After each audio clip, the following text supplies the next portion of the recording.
Kingdom movie review.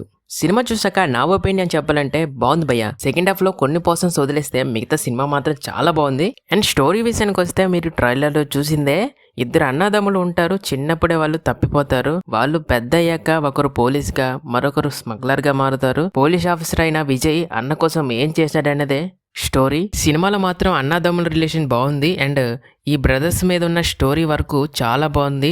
ఈ సినిమాకి first half మాత్రం ఎక్సలెంట్ గా ఉంటుంది. ఆ విజువల్, స్టోరీ టెల్లింగ్, బ్రదర్స్ మధ్య వచ్చే యాక్షన్స్ అండ్ డ్రామా అంతా బాగుంది. అలా ఇంటర్వ్యూల్ ఎండ్ అవుతుంది. అయ్యాక నెక్స్ట్ ఏం జరుగుతుందని వెయిట్ చేపిస్తుంది. అయితే సెకండ్ హాఫ్ లో కూడా కొంతవరకు ఎంగేజ్ గానే ఉంటుంది. ఎప్పుడైతే క్లైమాక్స్ వస్తుందో కాస్త సినిమా గ్రాఫ్ తగ్గుతూ వస్తుంది. అఫ్ కోర్స్ అది కూడా బాగుంది, బట్ ఏదో మిస్ అయ్యారే అనే ఫీల్ వస్తుంది మనకి. అండ్ విజయ్ దేవరకొండ లుక్స్ అయితే ఎక్సలెంట్ గా ఉంటాయి. డైలాగ్స్ కూడా బాగున్నాయి, చాలా బాగా నటించారు. అండ్ సత్యదేవ్ గురించి చెప్పనక్కర్లేదు, ఏదైనా ఈజీగా చేసేస్తాడు. మిగతా వాళ్ళ రోల్లో బాగా చేశారు.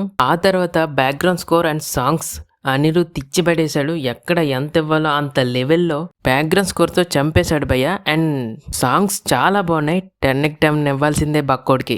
అండ్ మీరు ఈ సినిమాని చూసినట్లయితే ఎలా ఉందో కామెంట్ చేయండి. And bye.